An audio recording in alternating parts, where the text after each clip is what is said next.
Then Hashem sent Moses and Aaron down to Egypt. I want you to take my children out of Pharaoh's land. Then Hashem sent Moses and Aaron down to Egypt. I want you to take my children out of Pharaoh's land. Hallelujah now. Did not Pharaoh get lost? Get lost. Get lost. Get lost. Get lost. Oh my Lord.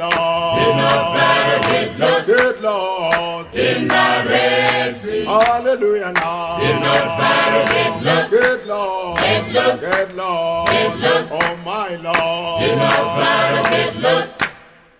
In the Red Sea. For the children of Israel made crying aloud for bread. Manna came down from heaven, and the hungry souls were fed. Electricity, direct current and alternating current and electronics all originated in ancient Egypt, was originated by black priests in ancient Egypt. And we all know that the earliest record of studies in electrical and magnetic or magnetism by Europeans was started by the priests of the Jesuit schools in the 17th century. We all know that. And that we know that they then realized that the mysterious properties of amber, which attracted a small piece of paper when wrapped together, and the lodestone or magnet, as they investigated it, then they gave everything to Pythagoras and Aristotle, who we know were students at the feet of Africans in ancient Kami. And then they went on to name the electron, which is a Greek word for amber. But we know that the experiments and this discovery of all this was well advanced in ancient Egypt. I'm going to prove that. Now, the other fact that we must know is that the Hebrews, or the so-called people of the Torah of the Bible, were Egyptians. They came from Egypt. They were Egyptians. They spoke Egyptian. They never spoke Hebrew. They spoke Egyptian. I've proved that. Moses, who was educated, highly educated, according to the New Testament book of Acts 7 verse 22, he was educated in all ancient Egypt. By the way, the word magic means knowledge. The word magic means a special kind of knowledge. So one of the most famous acts that Moses did was to construct a capacitor. What is a capacitor? A capacitor is a storage or a source of electrical power. It is a dam. It is a reservoir of electrical power. So one of the most famous acts that Moses did was to build the Ark of the Covenant, where he stored the 10 Commandments and and Aaron's rod that blossomed.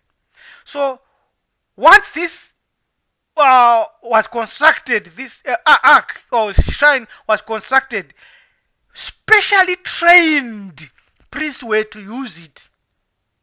So if you read Exodus 25, you will find the explanation of the construction of the Ark of the Covenant.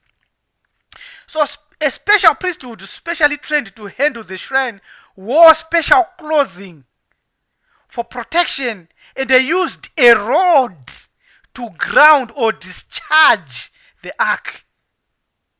When the shrine was discharged by the priest, it could easily be handled and everyone could easily carry it.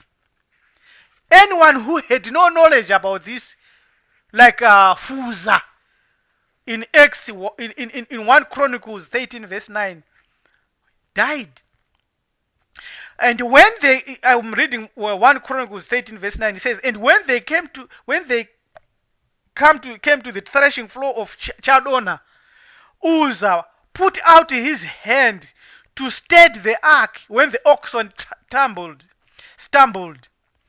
And the ark, then the wrath of the Lord was kindled against Fuzzah, and he smote him because he put forth his hand to the ark, and he died before the Creator. I'm going also to show you in Numbers where they also made where they made speakers and microphones.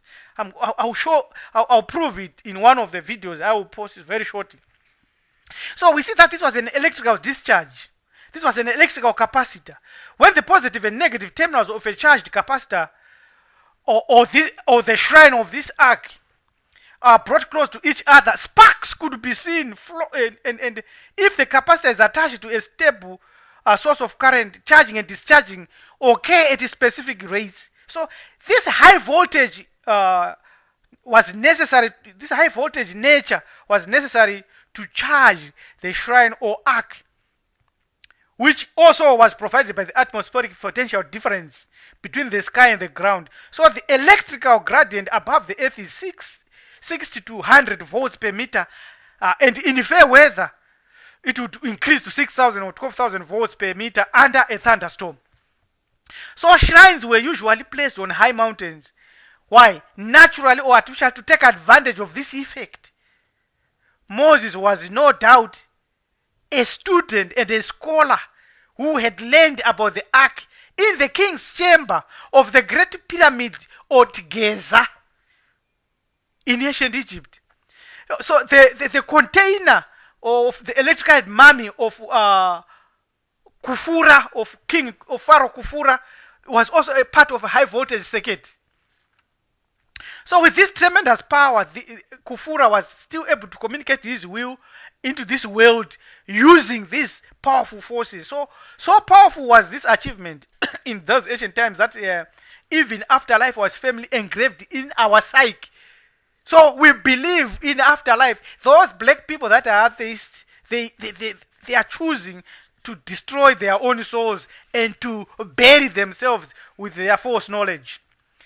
And so the Europeans developed as a nation, and the industrial revolution in Europe occurred by nations who subsequently conquered Egypt and invaded Egypt. So in the 18th century, we know that Napoleon recruited about 167 scientists and technicians who accompanied the French army in their conquest of Egypt. And here is something else. So we know that in 1801, Volta, who is said to have discovered voltage and the battery, was given a medal and a pension by Napoleon for his contribution when he went to Egypt. That's where he discovered it. That's where he knew and learned this. The same thing with the British, who invaded Egypt in 1801, seemingly to find and to overtake the French. So it is quite clear that when the British also conquered, they too came to the discovery and the finding of all the things that are now attributed to Faraday and say Oliver Lodge, who discovered the properties of the Hank.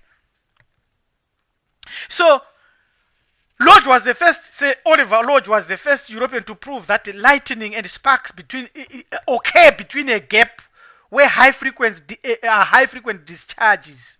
So current would rather flow through a high resistance path across the gap than the low direct current resistance wire loop. So he was able to show that this occurs because of the high impedance presented by the wire loop at higher frequencies. And Lodge was fascinated with the subject of psychic phenomena and the communication of the dead. And he spent most of his time trying to give scientific legitimacy to spiritualism, which he had learned in ancient Egypt. Well, after the discovery of Hertz, a Professor Rigg invented a very sensitive spark gap made from a sheet of glass covered with tin foil. And this foil was divided into several strips by very fine razor cuts. When used in a Hertz loop detector, sparks easily were observed to jump across each gap in the foil. So Rigg was 4,000 years late. They discovered this in ancient Egypt. The Europeans did not give us electrical knowledge. They did not learn anything. They did not discover anything. They did not learn anything from Greek, they learned from ancient Egypt. Now, when you look at certain things or objects that were discovered in ancient Egypt, you find that the symbol of water became the electrical symbol, and the glyph for N. They are similar. You find that also the Djed, known in ancient Egypt, is the same symbol of the battery used today in electricity. You find also that the Shen or Sungo, which we call Sungo or Shungo in ancient Egypt, is the sign of the Om in electrical power. So the Encyclopedia of Ancient Egypt defines the Djed as the symbol of stability, as the pillar of bends across a base, and these are all the transformation of physical energy to electrical energy, symbolizing that physical life will easily and can quickly be sparked into a mortal life.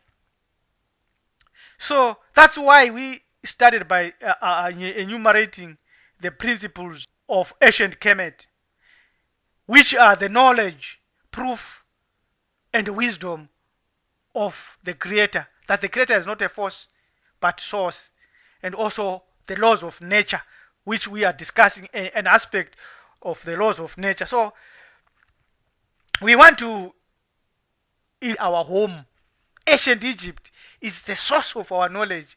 I've given this proof of the power of electrical knowledge is emanating from ancient Egypt to the invaders, the Greeks, the French, and the British, and all other people absorbed and benefited from ancient Egypt. So thank you very much for being with us. Holy Nation Incorporated. Goodbye.